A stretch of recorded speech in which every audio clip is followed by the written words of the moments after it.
É, Na 3. mulher não falou. Não deu sinal, Fabiano? Não, tá gravando já tá gravando. Então tá liberado, Simone. Tá bom. Então, meus irmãos, nada melhor do que a gente iniciar o nosso trabalho agradecendo. Agradecendo a este Pai amoroso e bom por ter nos permitido chegar até aqui. Muito obrigada, Senhor, por tantas bênçãos, por tantas dádivas, por tantos livramentos que tivemos hoje, para que pudéssemos chegar aqui neste trabalho, essa leitura do nosso livro A Caminho da Luz. Rogamos, Pai, que estejamos em paz, que estejamos em harmonia, que os nossos amigos da espiritualidade que nos acompanham estejam aqui conosco, para que possamos, assim, absorver todos os ensinamentos que a espiritualidade amiga nos traz. E que recaia, Senhor, sobre os nossos lares as tuas bênçãos luminosas. Que tenhamos uma noite pacífica, entre amigos, entre irmãos. Que a tua luz se faça sobre cada um de nós.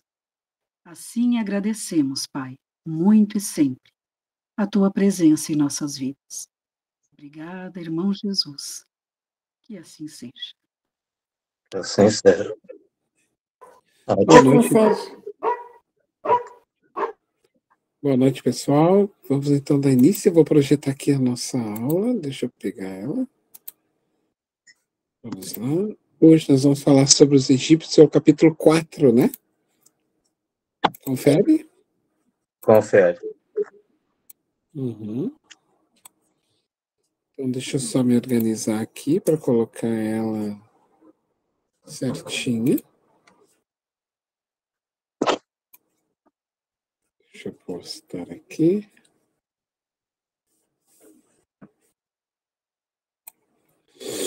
Capítulo 4, a civilização egípcia. Então, nós vamos conversar hoje sobre os egípcios. E nada mais são do que os exilados de Capela, e essa é uma das gerações de espíritos que desceram. É o declínio de Adão, né? O declínio de Adão e Eva. Ou seja, Adão e Eva é só o símbolo de várias civilizações que foram degradados. Perderam o paraíso, como Adão e Eva perdem o paraíso, e então tem que ficar no mundo, né? Sai do seu paraíso e vem para cá pelo anjo, que na verdade os anjos realmente trouxeram eles para cá, os espíritos, os engenheiros siderais, que é o que está acontecendo agora com a Terra. Então nós vamos conhecer um pouquinho dos egípcios. Passo a palavra então para o Homero, e aí nós seguimos. Eu convidaria a Vanessa. Pode ser, Vanessa? Pode, com certeza. Capítulo 4, a civilização egípcia. 4.1 Os egípcios. Dentre os espíritos degradados da Terra, os que constituíram a civilização egípcia foram os que mais se destacavam na prática do bem e no culto da verdade. Aliás, Aí é um detalhe, viu, Vanessa? É uma informação. Por isso a leitura sempre corre o risco, não é contigo, obviamente, mas com todos nós, quando lemos particular, é que a gente, quando vai lendo, a gente não bota muita atenção, né? E vai lendo, assim.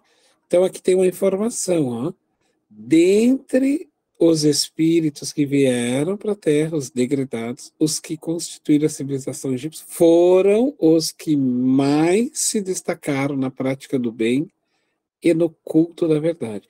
Dentre todos, o Emmanuel vai dizer que eles eram os mais, digamos assim, extraordinários. Os egípcios foram mais, entre aspas, dos piores, o mais evoluído, né? Mas pode seguir para nós. Aliás, importa considerar que eram eles os que menos débitos possuíam perante o Tribunal da Justiça Divina. Isso, dentre todos aqueles espíritos que foram, aquelas falanges de espíritos que vieram de lá, vieram várias civilizações, mas os egípcios foram os que menos débitos tinham. Vamos imaginar assim, o que é considerado civilização? É como se agora está saindo da Terra e lá atrás, no planeta de trás, eles vão dizer, veio civilizações de vários continentes da Terra para cá. Veio, então, civilizações da Europa, aí outros, digamos, brasileiros, franceses, alguns, sei lá, da Itália, e assim vai, é assim que nós podemos entender como é que foi essas civilizações deles, né? Dos egípcios para nós. Vamos ver? Então, vamos continuar. Tá bom. Em razão dos seus elevados patrimônios morais, guardaram no íntimo uma lembrança mais viva das experiências de sua pátria distante. Um único desejo os animava, que era trabalhar devotamente para regressar um dia aos seus penates resplandecentes. Uma saudade torturante do céu foi a base de todas as suas organizações religiosas. Em nenhuma civilização da Terra, o culto da morte foi tão altamente desenvolvido. O que acontece, assim, por que toda civilização egípcia constrói as pirâmides e eles olham sempre para o céu, né? O sol, a lua, entrando assim dentro das pirâmides, tudo muito bem marcado, a orientação que eles tinham de norte e sul, por tudo isso vinha dessa lembrança de uma saudade desses mundos. E por isso eles viviam olhando para o céu. Eles conheciam lá as constelações dos planetas e davam nome para essas constelações, porque realmente eles sabiam o que eles estavam falando, porque eles tinham essa lembrança, né? Mas vamos lá. Em todos os corações morava a ansiedade de voltar ao orbe distante, ao qual se sentiam presos pelos mais santos afetos. Foi por este motivo que, representando uma das mais belas e adiantadas civilizações de todos os tempos, as expressões do Antigo Egito desapareceram para sempre do plano tangível do planeta. Isso, Depois do antigo, tá? Então, esse povo egípcio que tem lá, que é o Egito fica na África.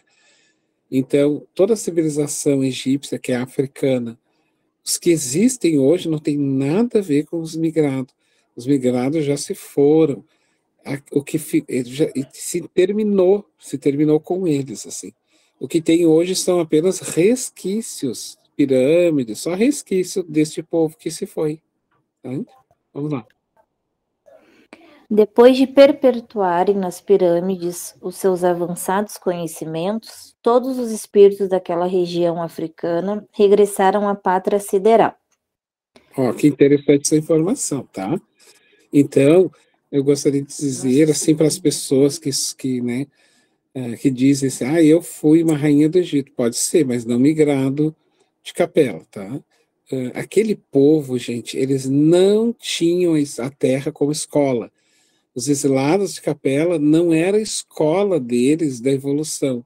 Eles vieram como reprovados da escola deles, que era a constelação do cocheiro na estrela de capela, né? Então, eles retornam para o seu lugar. Por isso ali, ó, daquela região africana regressaram à pátria sideral. Né? Eles não estão mais aqui. 4.2 A ciência secreta. Aí eu queria só mostrar ali um pouquinho, ó, que eu já tinha mostrado antes de tu ler, Vanessa. Tá bom. Que eu tinha mostrado na aula passada um pouco o que eles trazem para nós, sinteticamente, né? A ciência secreta. Então, aqueles cultos, né? Por exemplo, da mumificação, da medicina, da mediunidade, viu, gente? Nasce aí. O politeísmo, a ideia de vários deuses. Ó, polivário, monoteísmo, um Deus. Só vai ter a ideia de um Deus com Moisés. O politeísmo, mas é um politeísmo simbólico, né? O culto da morte, então eles cultuavam a morte, assim, por isso eles perpetuavam seus corpos, porque eles não queriam que se desmanchasse o corpo. A mentempsicose e as ciências psíquicas, que é a ciência da mediunidade, e as pirâmides que eles construíram. Mentempsicose é a palavra que fala da possível vinda de um ser humano a um corpo de um bicho.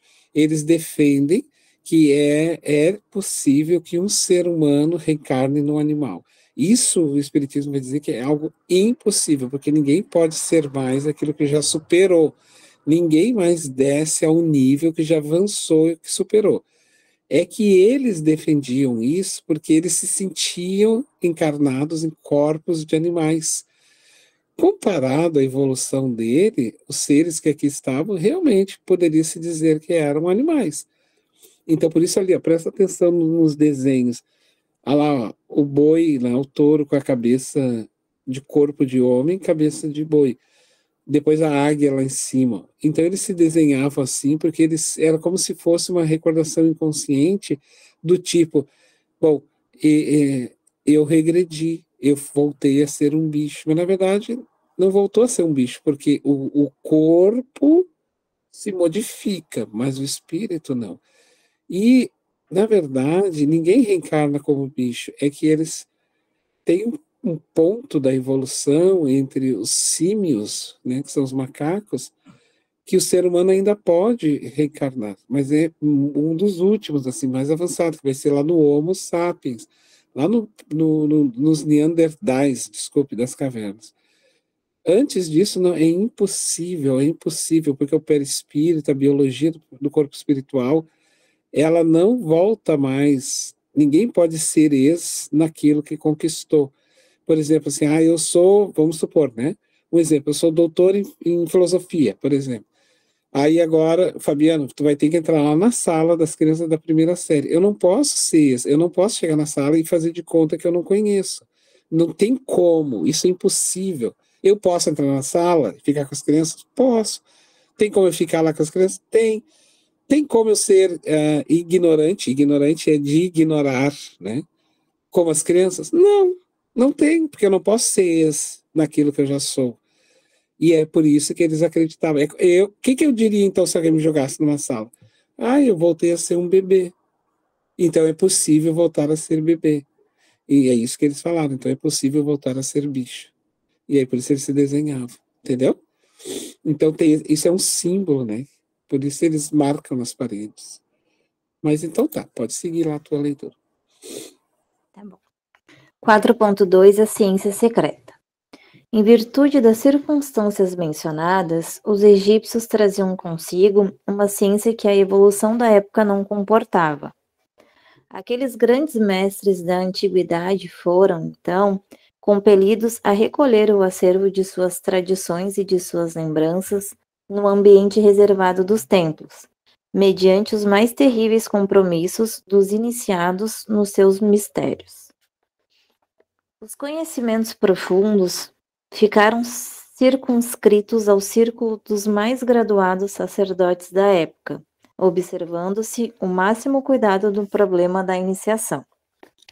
A própria Grécia, que aí buscou a alma de suas concepções cheias de poesia e de beleza, mediante a iniciativa dos seus filhos mais eminentes, no passado longínquo, não recebeu toda a verdade das ciências misteriosas. Tanto é assim que as indicações no Egito se revestiam de experiências terríveis para o candidato à ciência da vida e da morte. Fatos esses que, entre os gregos, eram motivo de festas inesquecíveis. Os sábios egípcios conheciam perfeitamente a inoportunidade das grandes revelações espirituais naquela fase do progresso terrestre. Chegando de um mundo de cujas lutas na oficina do aperfeiçoamento haviam guardado as mais vivas recordações, os sacerdotes mais eminentes conheciam o roteiro que a humanidade terrestre teria de realizar. Aí residem os mistérios iniciáticos e a essencial importância que lhes era atribuída no ambiente dos sábios daquele tempo. E aí, o que tu gostaria de falar também? Alguém do grupo? Ainda estou pensando ali no corpo ali, vestido de... Sim. Com a cabeça de boi. É que é um símbolo, né? Não é que ele reencarnou num boi, assim, num bicho. Sim, Ele, sim. ele, como não existia mais o homem das cavernas, então ele pegou o mais próximo, como uma forma de desenho, os bichos. Era uma entende? figura, no caso, né? É uma forma de figurativa, isso mesmo, de poder explicar, de poder mas é uma dor profunda na alma, tá, gente? Ele era tão profunda na alma, uma angústia, eles não tinham como conhecimento consciente de onde eles tinham vindo. Eles só sabiam que aquilo ali era muito pouco para eles. Mas, ao mesmo tempo que eles tinham conhecimento profundo das coisas, eles eram atrasados em outras, porque eles também escravizavam as pessoas. Os escravos egípcios, por exemplo, que trabalharam para a construção das pirâmides, a maioria, todos morriam. Um homem de 25, 30 anos, no Egito, era um idoso. Imagina. É uma coisa de tanto trabalho, aquele sol incandescente. Então, eles tinham conhecimento profundo, mas pouca moralidade. Mas eles ainda tinham bastante moralidade, perto dos outros, né? De outras civilizações que vieram de lá. Eles faziam cálculos matemáticos, eles olhavam para o céu, a partir disso faziam as projeções astronômicas, Até cirurgias, eles faziam. Eu vou mostrar aqui para vocês, ó, eu vou sair um momento da nossa apresentação e vou mostrar uma outra coisa para vocês aqui, peraí. Eu vou mostrar, tá bom? Uma aqui, outra aqui. Peraí só um momentinho. Deixa eu abrir aqui. Bom, essa imagem que vocês estão vendo, só um momentinho que eu vou aumentar ela. Estão vendo esse homem aí? Esse homem chama-se Rochester. Rochester é um clássico, eu já te passo daí, Roberto. Rochester é um clássico, ele é um clássico escritor do movimento espírita. E ele escreveu muitos livros no nosso movimento espírita. E escreveu livros pela Zilda Gama, se eu não me engano. Deixa eu dar uma olhadinha aqui.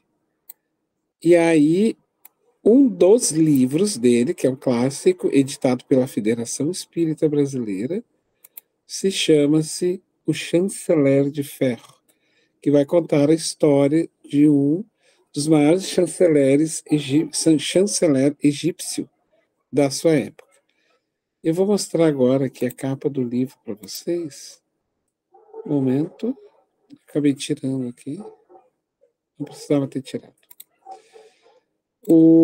Para quem gosta daquelas literaturas grandiosas, do meio espírita, bem clássicas, assim, esse tipo de livro aqui é fantástico, tá? E é das épocas antigas, assim, do nosso meio espírita. Alguns conhecem, os outros não. Ó, aqui está a capa dele, ali está o nome, né? O Chanceler de Ferro. J.W. Rochester. Pode falar. A Simone tem ali, ó. É maravilhoso. Bom, por que eu estou trazendo esse livro contando a história dos migrados aqui, principalmente de um deles? Ele vai contar a história de vários, mas também tem aqui, tá, segundo um artigo que eu li da revista Reencarnação, da Federação Espírita do Rio Grande do Sul, aonde tem o título, eu tenho a revista comigo, o título da revista chamava-se A Educação segundo o Espiritismo. E um artigo dentro da revista foi escrito por uma professora, inclusive ela era professora da URGS de filosofia na época. Ela escreveu, então, um artigo Como se constrói um educador. E quem é que ela vai contar a história? A história das existências de Kardec. Ela defende que nesse livro aqui está a história do Kardec, né? Ele foi um egípcio desta época. Só não sei garantir para vocês se ele era migrado ou não tenho essa informação, mas eu acredito que não, porque nem todos os egípcios que estavam lá eram migrados, tá, gente? Não é todo mundo que está lá que é migrado. Então ela conta que ele foi Amenófis, tá? Filho de um desses imperadores aí. O Amenófis, ali o Kardec teria tido a experiência da mediunidade, né? Ele teria bebido da fonte do conhecimento da mente, da questão psíquica, da glândula pineal. Para que vocês tenham uma ideia, eu vou mostrar mais uma questão aqui para vocês, porque o nosso tema é estudo. Espera aí só um pouquinho.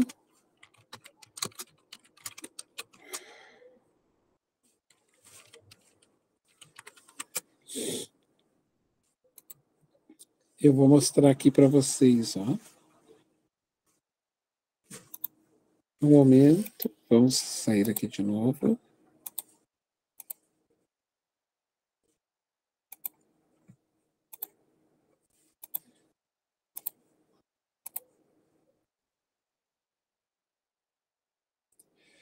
Vocês estão vendo ali o cérebro. Vocês percebem que no meio do cérebro ali tem um olho. Pois é, este olho, eu vou ter que abrir aqui, peraí, gente. Só um momentinho, deixa eu vir aqui. Aqui, ó. Isso está grafado nas paredes do Antigo Egito, tá? Eu vou salvar aqui para mim abrir maior, para vocês poderem ver. É importante a gente olhar isso para que a gente possa entender onde é que eu quero chegar aqui. Peraí. Deixa eu abrir aqui meus... Vamos lá. Vou trocar aqui a apresentação rapidinho.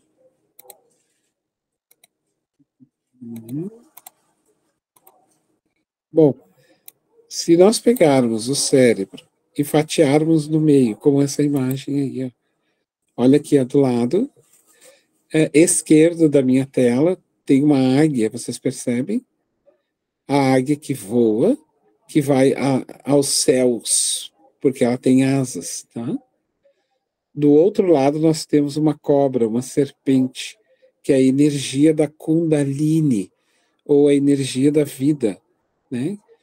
Para o equilíbrio dos chakras. E ao centro aqui nós temos o olho de Horus.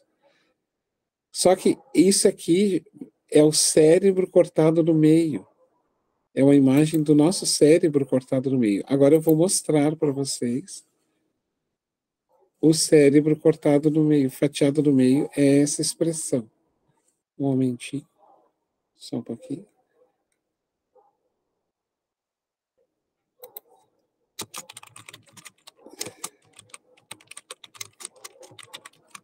Eu vou tentar achar aqui uma imagem acoplada. Bom, achei já. Agora eu vou mostrar para vocês. Prestem bem atenção nessa imagem que eu mandei, tá? Agora vocês vão olhar a próxima aqui. Vamos lá.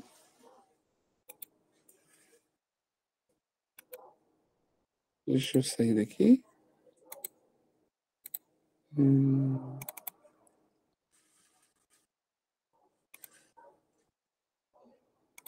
Aqui.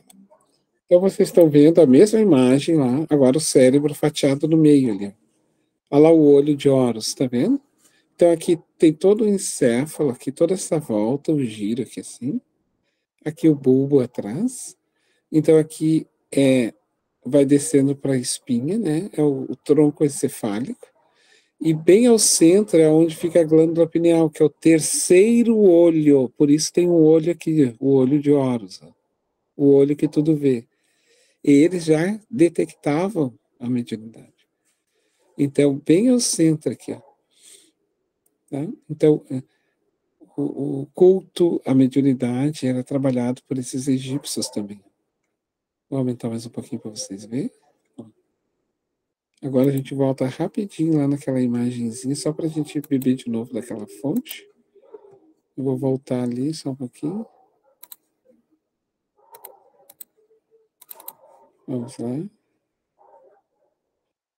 Até onde vocês viram? Deixa eu pegar aqui. Daí a gente volta naquela imagem e vocês vão ver que é o mesmo desenho egípcio que estava lá. Entenderam? Era o cérebro aqui. Era o giro do cérebro. Né? O tronco encefálico, como eu tinha dito para vocês. E ao centro, isso aqui está grafado nas pirâmides do Egito. Então era o cérebro fatiado ao meio, assim.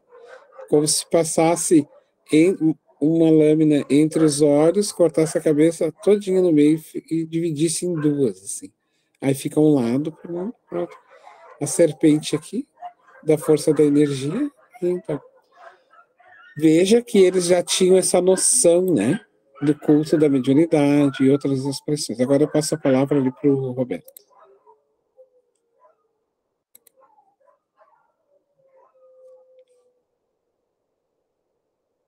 Está sem som. Sem som não tem como me ouvir, né? Mas, Fabiano, com referência ainda no 4.2 aqui, a ciência secreta, fala aqui que os iniciados, né, vamos dizer, mediante os mais terríveis compromissos dos iniciados nos seus mistérios. Nós poderíamos comparar essa iniciação, por exemplo, com uma iniciação na maçonaria? Eu estou vendo muitas coisas semelhantes.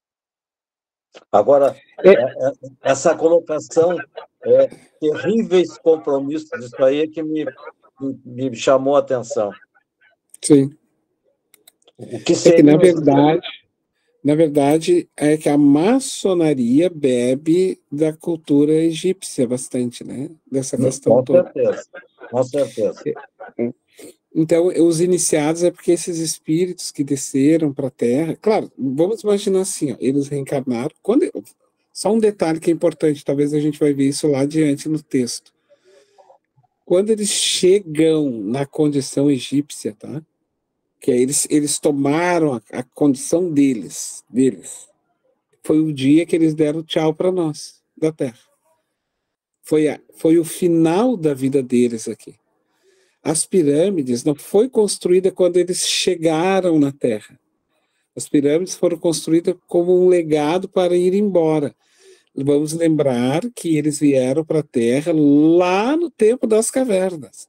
Vocês viram quanto tempo eles tiveram que ficar aqui?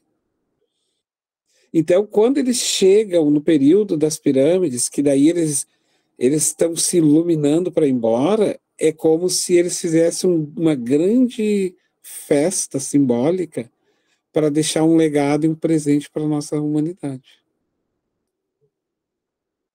Então, aí eles deixam as pirâmides e todo o legado ali para seguir a sua trajetória para o mundo, para a casa deles de volta, para a sua morada. Por isso Emmanuel vai dizer.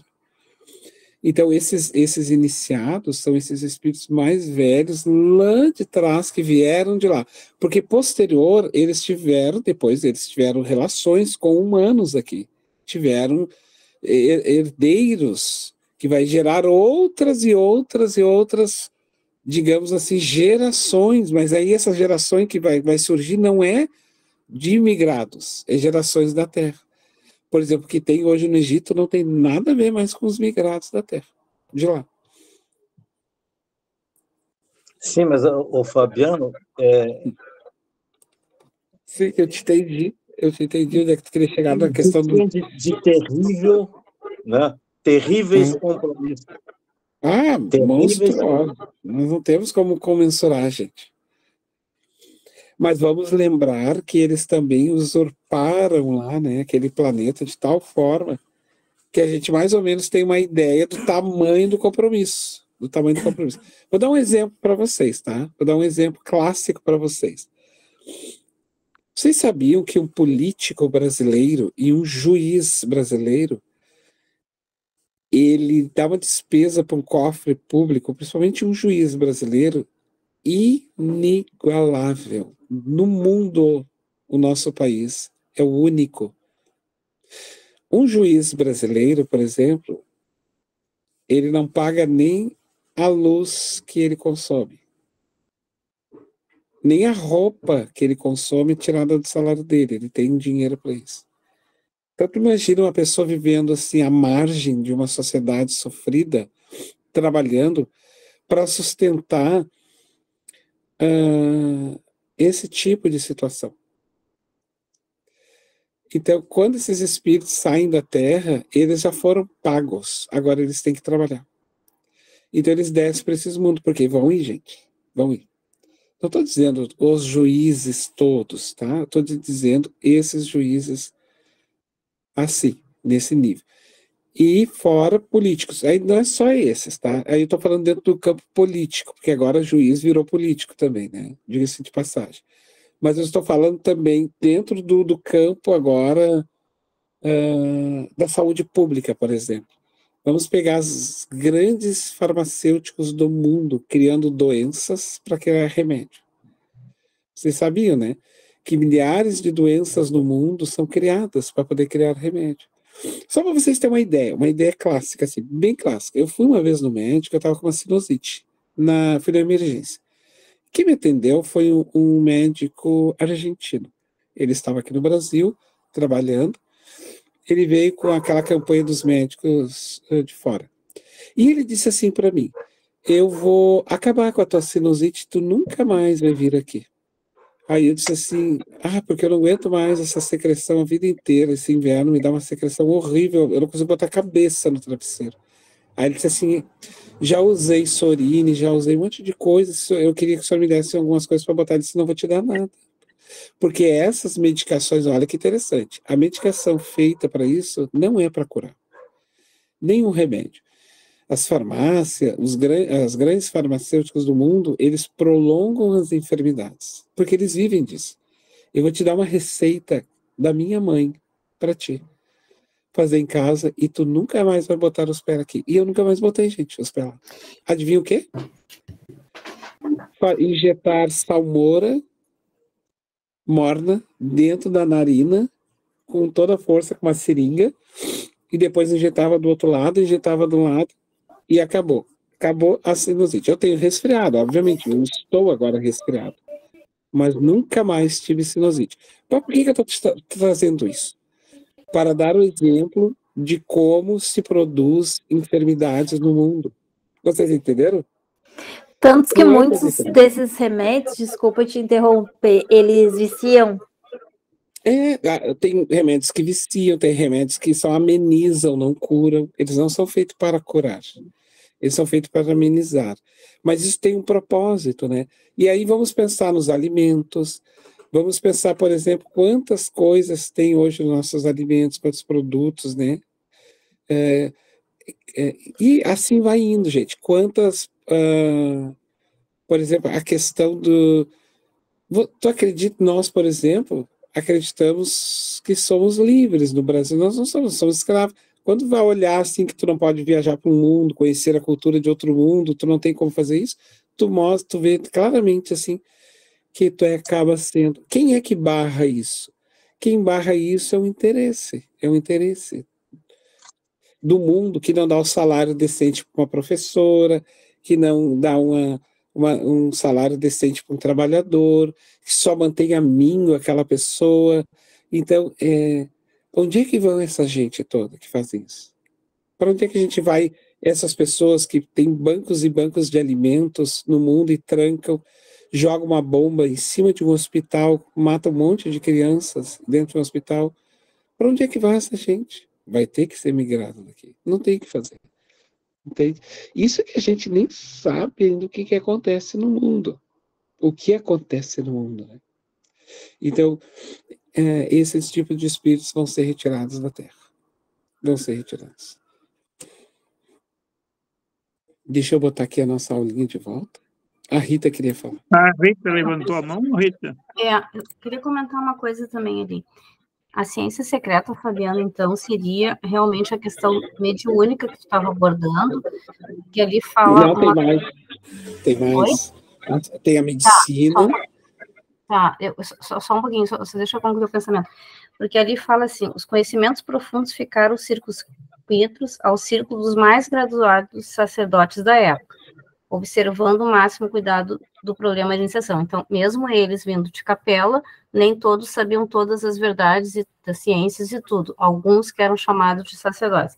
A própria Grécia, que buscou a alma de suas concepções cheias de poesia e de beleza, mediante a iniciativa de seus filhos no passado, não recebeu toda a verdade das ciências misteriosas. Aí voltou a pontuar, porque a Grécia também é conhecida, né, como grandes filósofos, enfim, médicos daquela época, assim, também por ter uma medicina avançada, enfim, né, a área humana, né, e todas que a gente usa, assim, como modelo também a Grécia. Mas pontua que não se compara, acho que tem barulho, alguém tá dando eco. Mas então, Fabiano, a ciência... é o seu microfone. A ciência secreta, então, seria a mediunidade e mais outras misteriosas que seriam essas aí? Essas seriam... É que a ciência secreta, ela envolve determinados trabalhos com energias. Eles trabalhavam com a bioenergia, inclusive com a questão do magnetismo.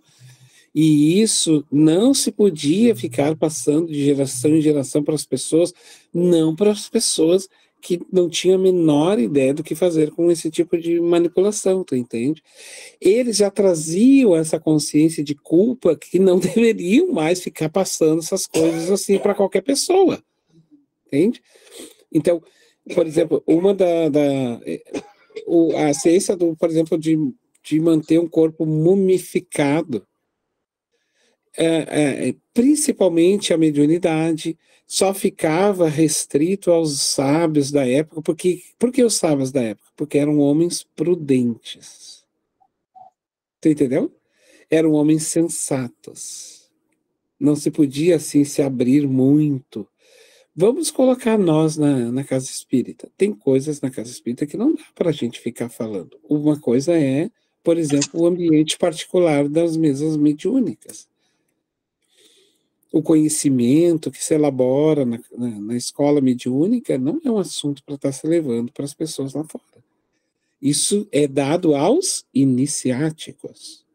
Todos aqui somos iniciáticos, por isso estamos estudando.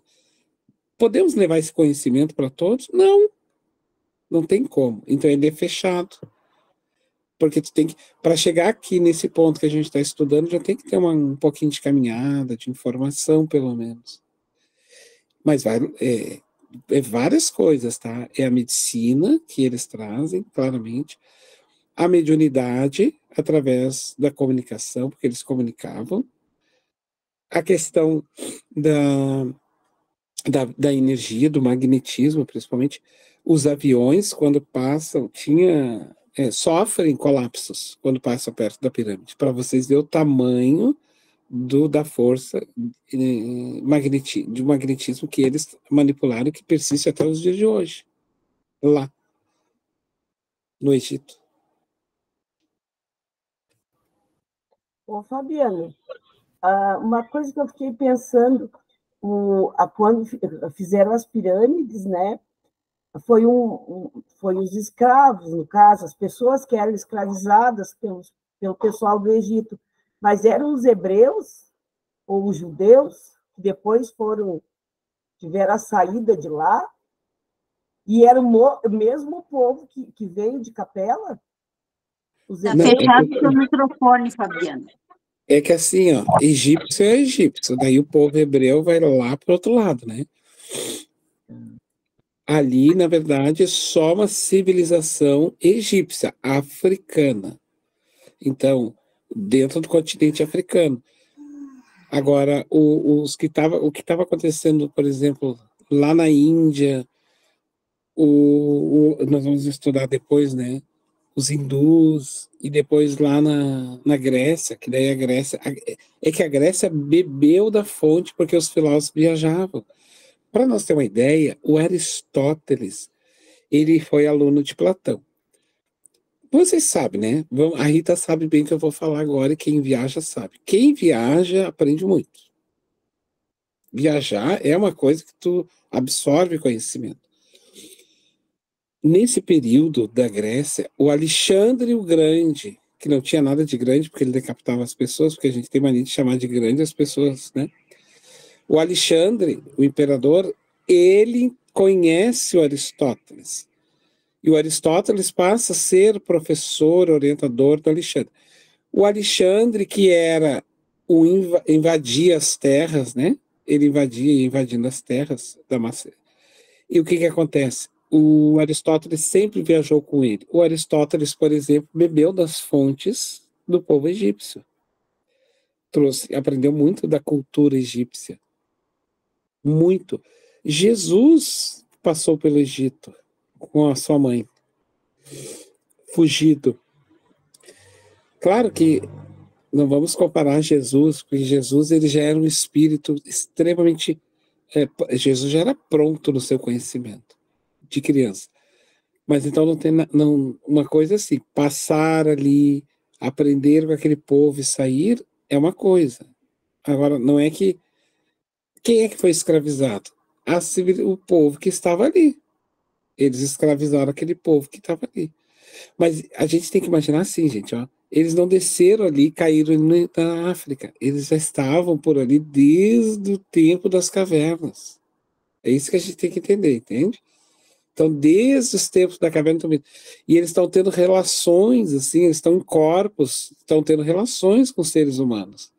E estão gerando espíritos, novos corpos, mais aprimorados, mais aprimorados.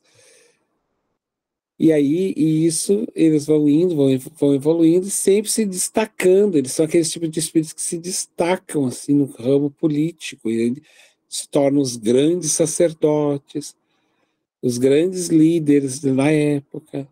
De geração em geração, eles mesmos vão sendo. Vamos pegar um exemplo, o Emmanuel.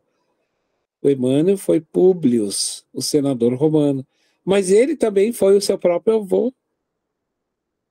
Ele era a reencarnação do seu próprio avô. Quer dizer, ele mesmo continua as gerações dele. Vocês entendem? Porque ele sonhava, o Emmanuel, que ele se sentia meio parecido com o avô dele, com as posturas do avô, mas é que ele era a reencarnação do velho avô, que depois nasceu pelo seu próprio filho, do seu pai, que veio a ser o filho futuro. Compreende? Mas, enfim, eu não sei se a gente consegue ou podemos conseguir conversar.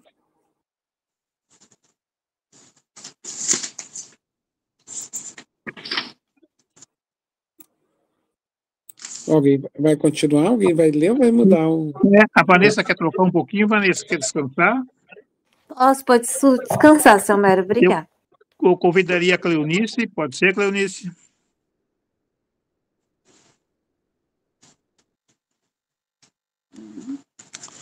A Cleonice, eu acho que não ouviu. A Virgínia, pode ser, Virgínia? Ainda estou chegando aqui, estou pegando meu livro. Ah, tá. Obrigado.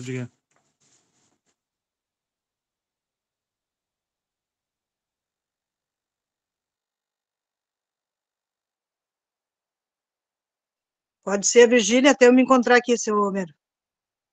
Pode ser, Virgínia? Sim, claro que sim. Então, é o item 4.3, o politeísmo simbólico.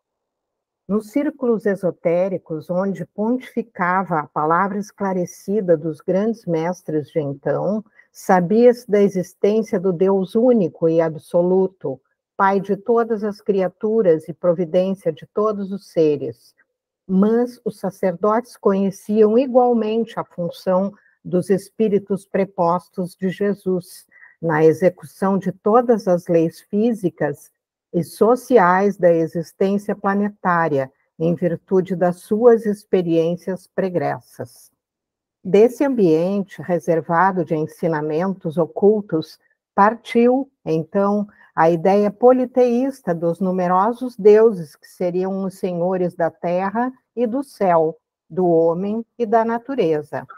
As massas requeriam esse politeísmo simbólico. Tu queres falar, Fabiano? Não, eu vou deixar tu ler um pouquinho mais. Eu ia falar, mas daí eu vou deixar um pouquinho mais para trazer uma outra imagem aqui para nós. Tá. Então, as massas requeriam esse politeísmo simbólico nas grandes festividades exteriores da religião.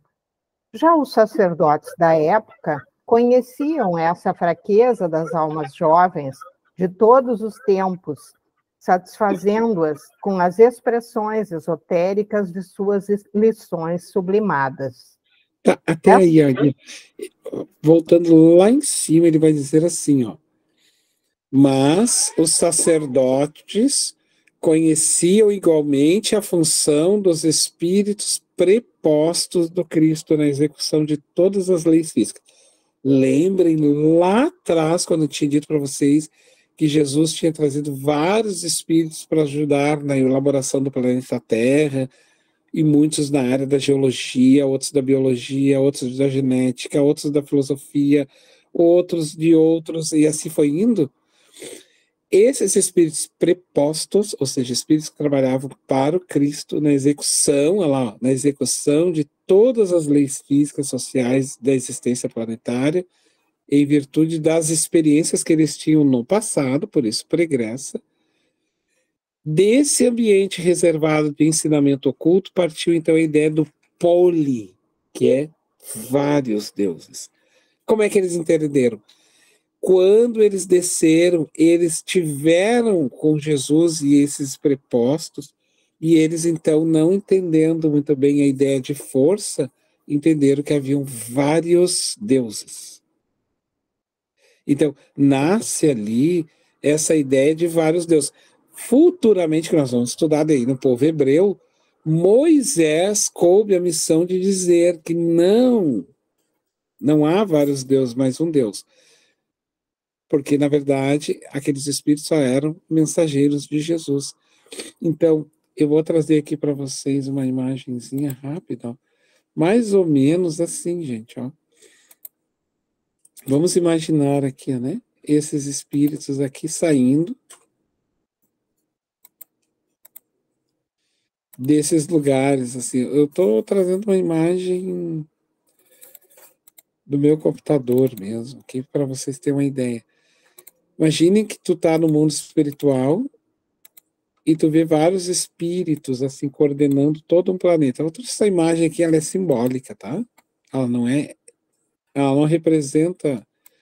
Mas vamos imaginar assim, ó, uma corrente de espíritos. Isso aqui é pouco, isso aqui é muitíssimo, é só simbólico. Vamos imaginar centenas de centenas de centenas desses espíritos. Então ali, espíritos ligados, por exemplo, a elaboração do planeta, outros as questões da vegetação, outros espíritos ligados à moralidade, outros na elaboração da biologia, outros da medicina. Imaginem os exilados no mundo espiritual recebem com esses espíritos de Jesus, eles então têm essa ideia de que havia vários deuses. A ideia de vários deuses é disso.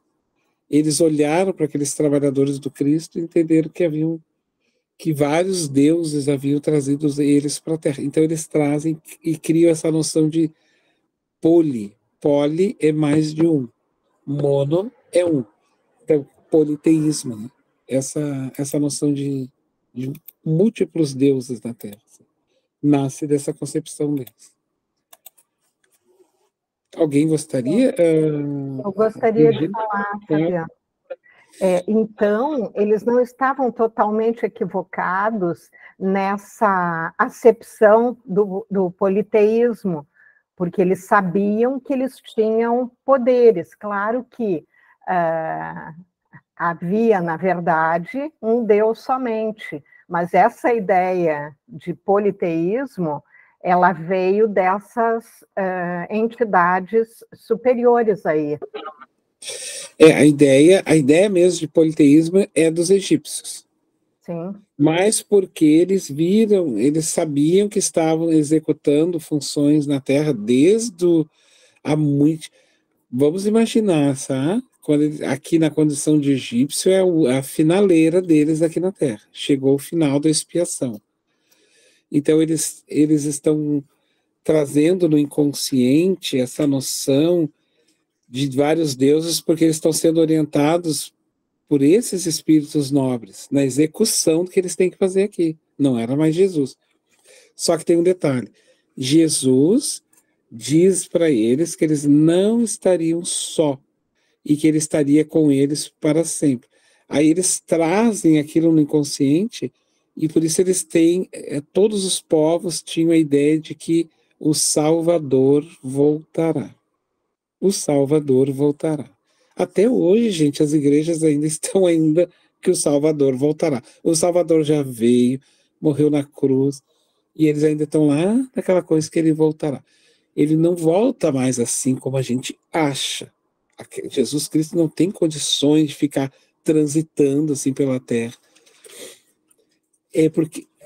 Por isso estudar o perispírito, né? Para que o Cristo dá uma trabalheira para um espírito desse, de uma envergadura dessa, de uma radiação espiritual, dá uma trabalheira tão gigante que não é assim um passeio. Isso aí tem que ter um momento específico exato para ele poder estar aqui. Então, essa noção de politeísmo é eles que criam, né, ô Virgínia? Sim, eu entendi. Sim, e é interessante que essas religiões, enfim, diversas, que falam que Jesus voltará, eu entendo que seja até no sentido de que de captar fiéis, porque ele voltará. Então, eu penso que seja naquela vontade de cativar mais pessoas para a sua religião. Então, eles têm essa forma de dizer, essa assertiva de que Jesus voltará, né? Sim. Por aí. Nesse caso deles aqui, era inconsciente, eles traziam dentro da consciência, da inconsciência, do inconsciente, né? Essa ideia, assim, de que por isso já se falava, mas já se falava lá dos egípcios, que Jesus falou agora, mas é o que Jesus, sim, ó, muitos falaram o que o Cristo falou, mas só Jesus viveu. Só o Cristo viveu aquilo que ele falou. Alguém quer seguir lendo o restinho ali, então, para nós? A Terezinha levantou a mão, Fabiana. Ah, tá. Então, passamos por aí. Fabiana, eu estava dando uma relida aqui, ó, onde que ele fala na fraqueza das almas jovens, de todos os tempos, né, onde que eles começam a trabalhar o esoterismo, é isso? Pelo conhecimento desses espíritos que não, acho que não conhecem, né, como fraqueza, ele refere aqui, porque depois ele vai falar da natureza. Lembra que a gente falou que, por exemplo, tem coisas que não dá para dizer, porque quando ele fala alma jovem, é alma inexperiente, né? Não é uma alma de um corpo jovem. Então, tem determinados conhecimentos, ainda mais manipulação de forças, da bioenergia, como o próprio magnetismo, gente. Isso é muito interessante a tua colocação, amiga, porque colocado em mãos erradas dá um grande problema. Dá um grande problema. Nós vamos ler livros em que espíritos das trevas manipulam muito bem o magnetismo. Principalmente nos casos de obsessão. Os casos, por exemplo, o Manuel Filomeno, o André Luiz cita um caso, não me recordo agora, vocês me desculpem, de um livro, em que a pessoa entrou no centro espírita para buscar assistência e o obsessor, de fora do centro espírita, de fora, através do magnetismo mental, fez ela dormir. Ele fazia ela dormir, ela não conseguia. Aquele sono inexplicável, assim. E espíritos que trabalham nas trevas sabem muito bem manipular essas forças. Por isso, eles conseguem dominar muitas pessoas pelo fator mental, pela indução mental. Então, não se pode dar conhecimento profundos aos iniciados. Iniciados são pessoas que têm que ter essa consciência. E como é que os egípcios tinham essa consciência? Porque eles já tinham errado. Então, assim, só um pouquinho, eu já sou eu já sou um reincidente. É melhor eu passar a informação para a pessoa correta, porque senão eu vou arrumar mais um problema, né? E de fato foi bem assim. Eu vou arrumar mais um problema. Aqui eles já estavam se livrando, né? E há umas jovens nisso, né? As massas, aqui ele vai dizer, ó, já os sacerdotes da época conheciam essa fraqueza. Olha bem, a fraqueza, né? Não saber usar as coisas das almas jovens de todos os tempos, satisfazendo-as com as expressões esotéricas das suas lições. Ou seja, eles só satisfaziam elas mostrando o esoterismo, né? O culto, as forças da energia, a manipulação das ervas, a manipulação dos fluidos. Então eles curavam, faziam as curas, era satisfazer. Nesse sentido, né? Mas tu quer continuar a tua colocação, Terezinha? É que eu fiquei em dúvida isso sobre sobre a fraqueza das almas, né? Até agora tu já trouxe. Uhum. Então, eles satisfaziam eles, né, as curiosidades deles através das coisas esotéricas que eles iam ensinando aos pouquinhos, né? Exatamente. Ficando satisfeito com aquilo e deu. Isso. Ah, Isso. tá bom. Tá bem. Seguimos, então, o restinho ali dessa ideia? Sim. Dessa ideia de homenagear as forças invisíveis que controlam os fenômenos naturais, classificando-as para o espírito das massas nas categorias dos deuses, é que nasceu a mitologia da Grécia, ao perfume das árvores e ao som das flautas dos pastores, em contato permanente com a natureza.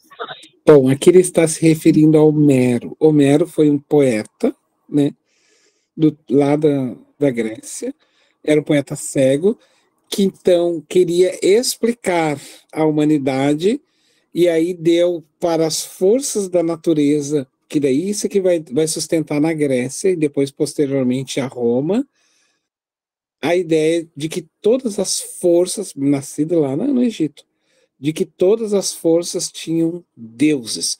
Porque se aquele espírito lá das alturas manipulou as águas um dia, dentro dos vulcões, manipulou, então ele é um deus, ele é o deus das águas, ele é o deus do trovão. E daí eles traziam essa informação de várias e várias gerações no inconsciente. Então por isso vai nascer os deuses gregos. Logo posterior, a Grécia é um cumbico, né, pequenininha, é uma polis pequena. O Império Romano é um império que invadia tudo que vinha pela frente, assim, ele invadia e tornava-se Império Romano. Quando ele invade a Grécia, ele absorve o culto da Grécia e absorve essa ideia de deuses também, só que daí troca, né, os deuses um pelo outro, Apolo, e aí não é mais Apolo, esqueci agora o nome, é outro, e aí então esse fenômeno é chamado de greco-romano, porque Grécia, Roma, Grécia. E aí há uma miscigenação cultural. Vamos pensar nós aqui, ó. Por exemplo, nós moramos no Rio Grande do Sul, né? Como nós moramos no final do Brasil, no Rio Grande do Sul, nós temos na nossa costa vários países, América Latina. O mais perto aqui, por exemplo, que está bem encostadinho no Rio Grande do Sul, qual é? Argentina. A dança gaúcha é uma ramificação vinda da Argentina, que é da Espanha. Então, a dança gaúcha é uma manifestação espanhola, né? É um tipo. Ela só não é espanhola pura, porque ao entrar no Rio Grande do Sul e no contato com o campo, com o gado, com a cultura própria gaúcha, ela se adapta. E é assim que aconteceu com os deuses gregos e romanos. É uma adaptação de uma leitura aos deuses da Grécia. Então, esses deuses eram furiosos, sim, porque eles me trouxeram de lá, inconscientemente eu tenho essa noção de que eles eram furiosos. Se eles são furiosos, eu tenho que acalmar eles. Como é que eu acalmo eles? Como é que eu me acalmo? Dando oferenda. Eu dou oferenda, eu dou comida, eu dou oferenda, eu dou isso, eu dou aquilo, eu dou incenso, eu dou mirra, eu tenho que acalmar ele. Aí é assim que se fazia, então, as manifestações de culto a esses deuses. E aí, claro, né, por tabelinha, né, tio, se eu tô dando uma coisa para ti, tu pode me dizer para mim se eu vou ficar rico ou não, aí eu te dou um pouco mais. Era assim que a coisa foi indo, porque é bem nosso, né, gente? A gente quer sempre negociar com Deus. A gente quer negociar com Deus. E até hoje a gente quer negociar com Deus, porque a gente diz assim, se acertar na Mega Sena, eu abro uma creche. A gente está negociando sempre com Deus. E Deus é sempre um péssimo jogador, né? Porque ele tem que me dar 1 bilhão e eu só dou uma creche para ele. Então ele é sempre para nós um péssimo jogador. Onde ele ganha pouco, quem ganha a maior parte sou eu. É porque é da astúcia do humano. Mas isso tudo, gente, veio herança, assim, é o que o Jung vai chamar de um inconsciente de coletividades de informações de várias existências e migrações que estão dentro de nós. E isso se torna sombras que eu preciso revisitar e modificar. E esse é o papel da Joana. Olhar para essas sombras e perceber que aquele Deus interno que eu quero sempre, sempre bafejar, cheirar com incenso, tocar-lhe mirra ou a flauta, agradá-lo, para que ele me dê as coisas. A Joana vai dizer que isso não é mais cabível para os dias de hoje. Que a gente precisa iluminar essa sombra. Então, é nesse sentido que a noção aqui que ele está trazendo, né, essa ideia de homenagear as forças invisíveis que controlam o fenômeno da natureza, que eram os espíritos lá que ajudaram Jesus, classificando para os espíritos de massa na categoria de deuses. Então eles eram deuses, porque eles faziam as coisas. Perceberam como é que surge as nomenclaturas, as ideias? E imaginem que isso vai passando de geração em geração. Sempre. Alguém mais gostaria de falar? Senão a gente segue para dar tempo para o nosso estudo.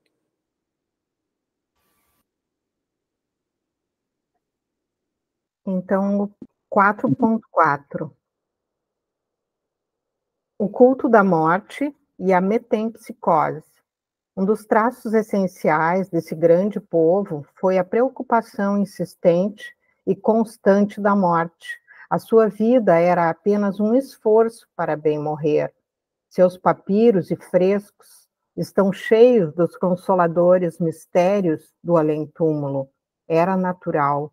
O grande povo dos faraós guardava a reminiscência do seu doloroso degredo na face obscura do mundo terreno, e tanto lhe doía semelhante humilhação que, na lembrança do pretérito, criou a teoria da metempsicose, acreditando que a alma de um homem podia regressar ao corpo de um irracional por determinação punitiva dos deuses. A metempsicose era o fruto da sua amarga impressão a respeito do exílio penoso que lhe fora infligido no ambiente terrestre. Inventou-se, desse modo, uma série de rituais e cerimônias para solenizar o regresso dos seus irmãos à pátria espiritual. Os mistérios de Ísis e Osíris, mas não eram que símbolos das forças espirituais que presidem os fenômenos da morte. Então, aqui a gente havia comentado, né, amiga, Virgínia?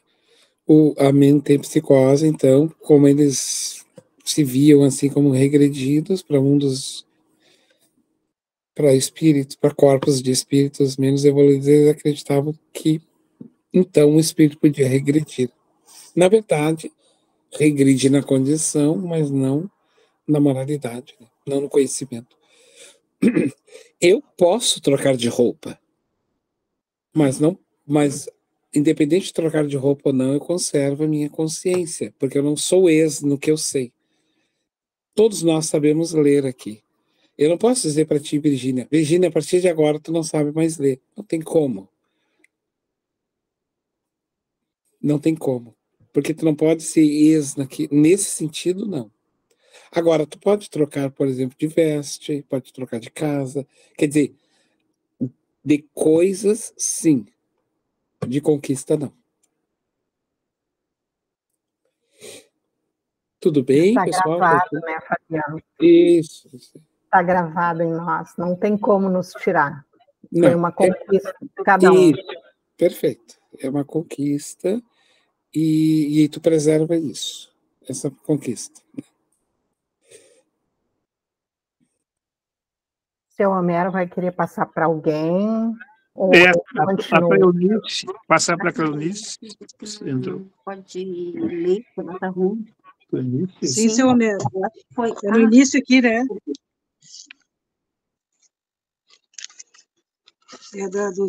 Tá no... Estou me achando aqui ainda, mas tá nesse título que está aí, né? Agora é o 4.5. É o 5. Tá.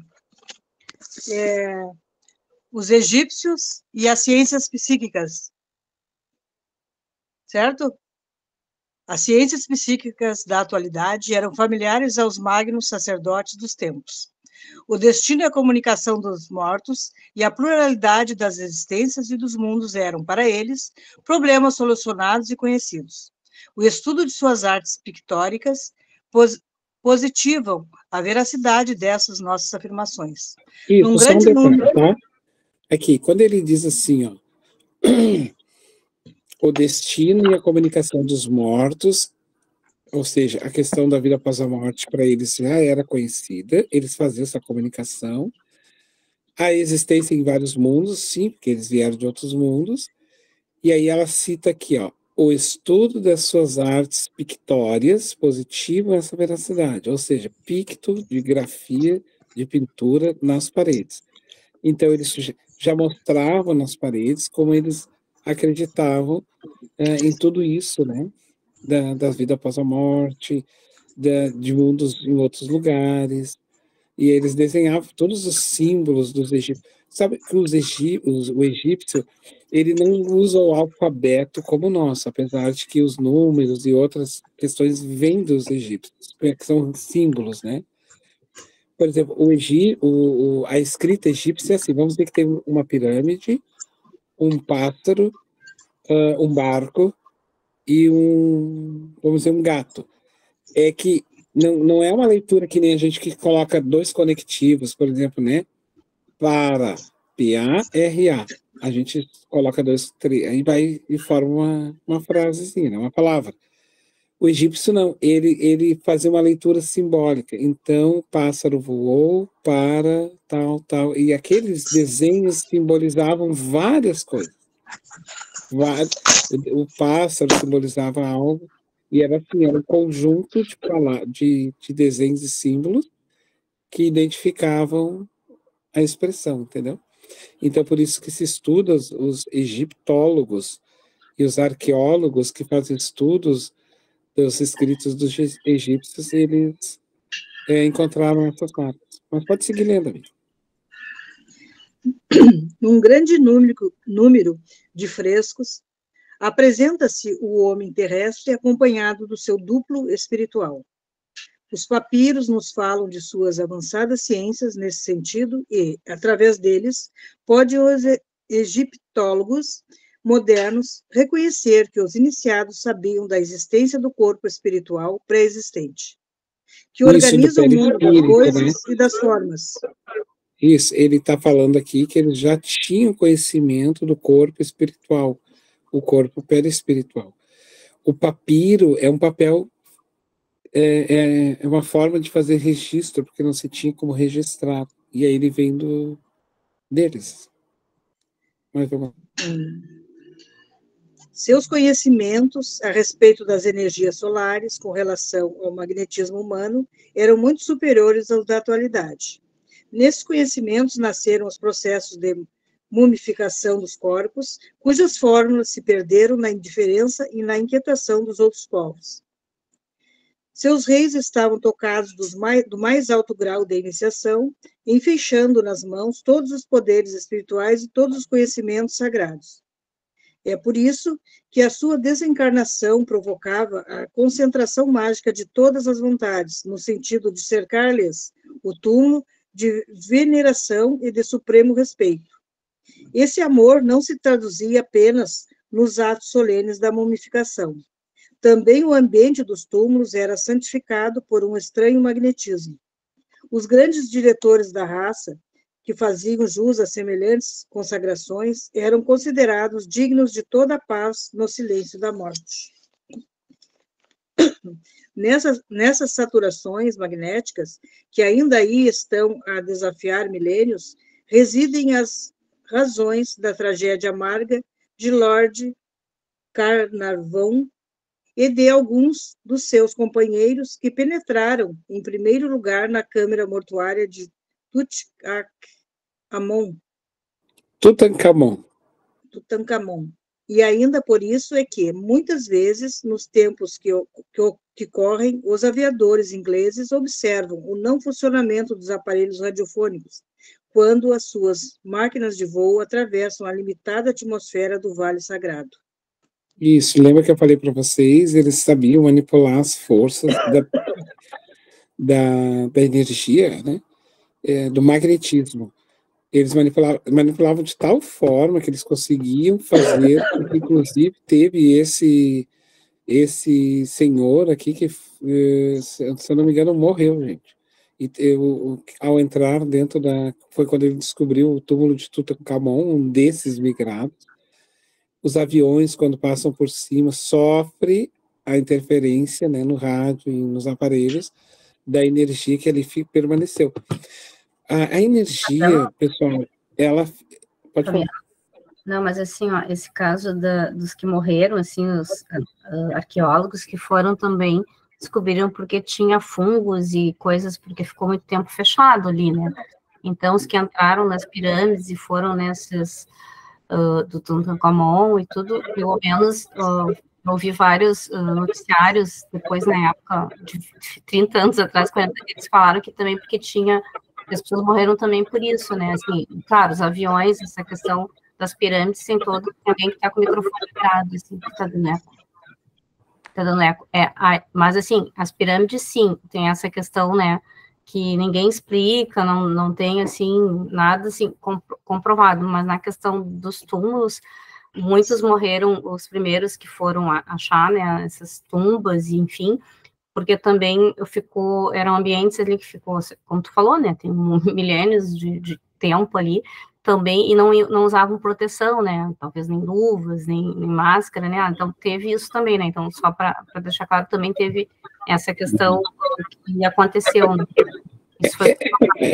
Mas daí a gente está ouvindo dessas pessoas, por exemplo, que vão tentar explicar a partir de uma ideia materialista, né?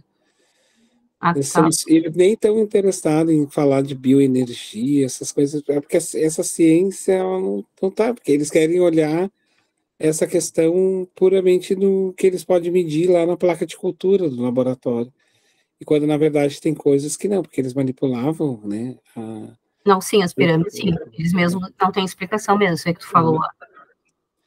Mas aqui, eu prefiro ficar com o Emmanuel. Por quê? Porque o Emmanuel é espírito? Não, o Emmanuel está do outro lado. Então, ele tem a informação de uma maneira mais concreta. Por esse fato.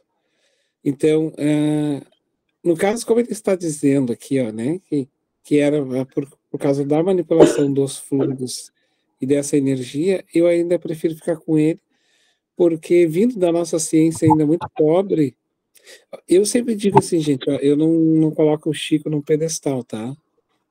Mas eu também levo tudo em conta o que ele diz, porque a mediunidade do Chico era extra-humana, assim, algo gigantesco, né? E no caso do Emmanuel, é um espírito estudioso e muito sério. Comparado, se eu for pensar assim, entre eu e o Emmanuel, o que se distancia? Milhões e bilhões de coisas. Só duas vamos citar. Primeiro, ele está no mundo, agora não está mais, estava no mundo espiritual e eu não. Então ele já tem uma vantagem gigantesca a meu respeito. Eu só tenho que consultar livro, e ele não. Ele já tem uma informação lá nos laboratórios e tudo mais do mundo espiritual. Fica mais fácil de o espírito saber mais do que nós. Não quer dizer que o espírito saiba tudo, não é isso. Mas no caso fica mais fácil, entende? Por isso, quando o Emmanuel traz esse livro para nós, não é uma mera opinião dele, né? Isso aqui é de estudos lá que eles acabam fazendo no mundo espiritual mesmo, assim. E a gente sabe que, assim, ó, no livro, por exemplo, quando os lares, as casas, elas ficam com energia retida das formas, pensamentos, frutos da manipulação da ideia do espírito, que é o espírito exterioriza e fica, inclusive, nas paredes. Qual é o papel do evangelho no lar? Reunir a família para conversar a respeito da literatura do evangelho de Jesus. Mas ele vai mais do que isso. Ele também limpa o lar quanto os miasmas negativos e as formas, pensamentos que se produzem por nós, para que o ambiente fique mais rarefeito. Então, é porque fica coisas nossas manipuladas no nosso lar. Agora vamos falando bem pequeno. Agora imagine espíritos nessa envergadura que manipulava essa energia. Nós só produzimos assim aleatoriamente no mental. Agora tu imagina esse espírito que manipulava essa força. Ele manipulava essa força, né? Ele colocava ela em prática. Nós vamos ver espíritos das trevas que fazem isso também. Quando eles vão fazer obsessão com as pessoas, eles manipulam essas forças. Os espíritos que vão curar também manipulam essas forças. Lá, Rita, no nosso lar, o André Luiz foi no mato, no campo, buscar a força manipulada para tratar o novo marido da mulher dele, que estava doente. E aí Eles hipnotizam também, né? Hipnotizam por esses fatores assim. Aí, nesse caso, aí é uma técnica, né, do hipnotismo. Já nessa questão da manipulação da energia é diferente. Ele manipula aquela energia, tu pode sentir muito mal, assim. Eles derrubam aquilo em cima de uma pessoa. Por isso tem, né? Aí vai ficando, né? O Evangelho no Lar, ele tem esse intuito também de higienizar o ambiente. Citar um exemplo bem rápido para vocês. Na Sociedade Espírita Bezerra de Menezes, tem um grupo que faz um trabalho no presídio. E tem um grupo que vai no presídio feminino e o outro no masculino. No do masculino, teve um dos policiais lá, que eles que comandam lá dentro, não me lembro agora o nome direitinho, o diretor, e ele pediu que, se possível, uma dessas vezes, né, podia ir até uma cela onde havia um rapaz que havia matado a mãe, havia matado várias pessoas da família já, e ele tinha um problema sério mental. Ele estava a caminho de ser levado para um sanatório para as pessoas com problemas mentais, mas ele estava ali. Então ele defecava, ele fazia cocô e passava nas paredes e ficava a noite inteira gritando, gritando, gritando, desesperado. Era uma alma atormentada, né, por obsessões severas, de crises e tudo mais. E o grupo, então, do Bezerra parou-se perto da grade para e emitirmos as mãos, assim. E aí começamos a fazer a oração. Uma vez por semana era imposta as mãos em direção a ele, e ele gritava, às vezes ficava deitado no chão mesmo, e aí a gente ia fazendo aquela prece, emitindo, olha bem, a bioenergia, manipulando os fluidos. E orávamos por ele, orávamos. Naquela semana, ele já foi amenizando, na próxima ele já não fez mais, não riscou as paredes, eu sei que dele foi transferido, o grupo seguiu, foi por pedido, né, da justiça, foi levado, e aí prosseguiram, e ele foi condenado de acordo com o estado mental dele, obviamente, e ele, então, depois eu não fiquei sabendo mais como é que se deu, mas eu sei que o grupo acompanhou o caso dele por muito tempo. Então, só para citar para vocês o tamanho que nós temos. Vós sois deuses, disse Jesus. Podeis fazer o que eu faço. Então, é nesse sentido de co-criar, né? Também manipular, também produzir energia, né? E aí é possível a gente fazer isso, né? Quer comentar, continuar comentando mais alguma coisa, Rita? Ou alguém mais? Não, eu super acredito na questão, claro, né? Quem sou eu para duvidar do Emanuel, né, do Chico, mas assim, é que parece que depois que limparam o ambiente, parece que as pessoas puderam entrar nessa tumba, né? No início morriam porque não se cuidavam, né? Foi isso que falou, mas claro, eu não duvido que tenha existido essa questão, que eles tinham muito avançado mais que nós, que falou aí várias vezes, né, da questão, né, é bem como tu falou, da bioenergia, eles tinham magnetismo, né, tinham um estudo muito mais aprofundado que nós, inclusive, né, hoje que temos em bem menor grau, né, como tu falou. Porém, eu acho que teve essa questão também junto, assim, que teve o ambiente ali que era insalubre, sei lá, e que parece que depois conseguiram entrar algumas pessoas para estudar, tanto é que elas entraram nessa tumba aí do Tutankhamon, que é bem famosa, né, quem estuda história, essas coisas assim, eu estudei muito também, assim, tenho que lembrar agora do meu tempo de colégio, mas era muito falado, né, bem famoso esses casos, assim, né, Fabiano, porque sempre foi uma coisa que todo mundo, acho que se interessa, né, quem não viu falar das pirâmides, enfim, né, é uma coisa que até acho que atrai, não só porque agora mas a história nossa, né, a nossa história, é o legado, né, de outras, né, mas é a mais fascinante, né? Todo mundo... fascinante, né? A história egípcia, assim, fascina, né? É uma coisa, assim, que a gente traz, assim, gigante, né, da gente. Mas... Vamos para o próximo, então? Faltam 4 pequenas ainda, tá, Fabiano? Isso. Vamos lá. As pirâmides. A assistência carinhosa do Cristo não desamparou a marcha desse povo cheio de nobreza, inspirando-o, cheio de nobreza moral. Enviou-lhe auxiliares mensageiros, inspirando-o nas suas realizações, que atravessaram todos os tempos, provocando a admiração e o respeito da posteridade de todos os séculos. Aquelas almas exiladas, que as mais interessantes características espirituais singularizam, conheceram em tempo que o seu degredo na Terra atingiu o fim. Impulsionados pelas forças do alto, os círculos iniciáticos sugerem a construção das grandes pirâmides, que ficariam como a sua mensagem eterna para as futuras civilizações do orbe. Esses grandiosos monumentos teriam duas finalidades simultâneas. Isso, ó, ficariam, quer dizer, não foi quando chegaram, né? A construção das pirâmides, então seria o símbolo que iria ficar aqui na Terra, né? Para todos nós. Representariam os mais sagrados tempos de estudo e iniciação, ao mesmo tempo que constituiriam para os pósteros um livro do passado, com as mais singulares profecias em face das obscuridades do porvir. Levantaram-se de Sarte as grandes construções que assombravam a engenharia de todos os tempos. Todavia, não é o colosso de seus milhões de toneladas de pedra, nem o esforço hercúleo do trabalho de sua justa posição, o que mais empolga e impressiona a quantos contemplam esses monumentos. As pirâmides revelam os mais extraordinários conhecimentos daquele conjunto de espíritos estudiosos das verdades da vida. A par desses conhecimentos, encontram-se ali os roteiros futuros da humanidade terrestre. Cada medida tem a sua expressão simbólica relativamente ao sistema cosmogônico do planeta e a sua posição no sistema solar.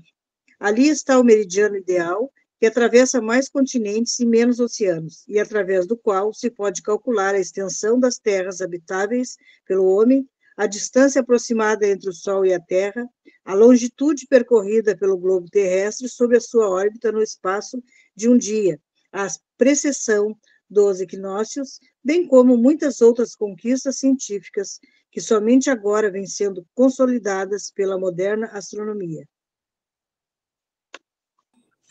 Sigo? E tu imagina que isso há muito tempo atrás já se fazia isso, que hoje a NASA aí faz, que calcular e tudo mais, imagina. Não existia nem instrumento na época dos egípcios para poder fazer isso. Como que se fazia? Então, para a gente perfeição, ver... né? Exato. Para ver quanto esses espíritos não eram pouco em conhecimento. Então, assim, por isso quando a gente diz assim, Não, mas eu acho que eu fui um exilado. Cuidado, gente. Esses espíritos conheciam profundamente a matemática, conheciam profundamente a ciência da medicina e tudo mais. Não é nós ainda, nós somos ainda muito longe desse tipo de coisa. Redenção. Depois dessa edificação extraordinária, os grandes iniciados do Egito voltam ao plano espiritual no curso incessante dos séculos. Com o seu regresso aos mundos ditosos da capela, vão desaparecendo os conhecimentos sagrados dos templos tebanos, que, por sua vez, os receberam dos grandes sacerdotes de Mênfis. Aos mistérios de Ísis e de Osíris sucedem-se os de Eleusis, naturalmente transformados nas iniciações da Grécia Antiga. Em algumas centenas de anos, reuniram-se de novo nos planos espirituais os antigos degredados com a sagrada bênção do Cristo, seu patrono e salvador. A maioria regressa então ao sistema da capela, onde os corações se reconfortam nos sagrados reencontros das suas afeições mais santas e mais puras. Mas grande número desses espíritos estudiosos e abnegados conservaram-se nas hostes de Jesus, obedecendo aos sagrados imperativos do sentimento e ao seu influxo divino, muitas vezes têm reencarnado na Terra para desempenho de generosas e abençoadas missões. Isso, muitos ficaram, os egípcios se foram, mas muitos espíritos ali quiseram permanecer e ficaram. Daí depois foram reencarnar lá no povo hebreu para ajudar o Cristo, para continuar com o Cristo. E teve outros espíritos que preferiram ficar, entendeu? Preferiram permanecer, assim. Ou seja, quiseram ficar nessa missão, né, juntamente. Depois vem o item 5, né? Isso, daí é outro capítulo, né? É. Isso, aí é para a próxima semana. Pessoal, bem no nosso horário, né? Itio.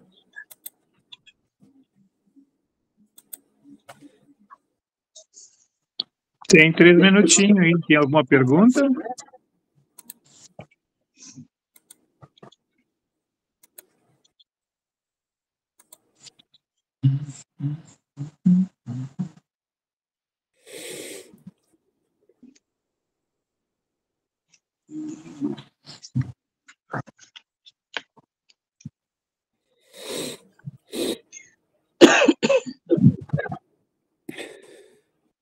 Então, podemos encerrar, Romero?